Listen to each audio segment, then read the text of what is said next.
Welcome back to another Kit in 60 Seconds. Today I'm going to be talking about the wireless mics for smartphones. So wireless mics come in this little bag like so. I'm just going to unzip it and reveal the contents inside. So we should have two microphones as well as a receiver for those microphones. The receiver comes out and it has either a USB-C or a lightning connection depending on the smartphone that you're using.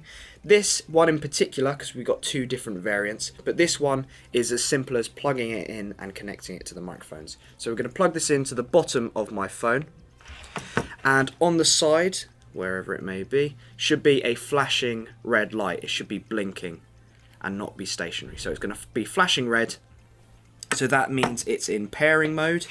And I'm going to take one of the microphones, and on the back is a power button. I'm going to hold that down until the blinking stops and this goes a green stationary colour.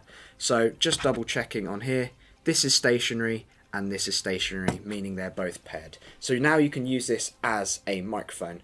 What we highly recommend doing is making sure that this is sat on sort of lower on your chest. It has a clip like a lapel mic, so you can attach it there. We don't want you speaking really close into the camera because they are quite sensitive and they will pick up a lot of noise, as well as any sort of ruffling, loose clothing, that sort of thing. So make sure you do a practice recording before you actually film on set.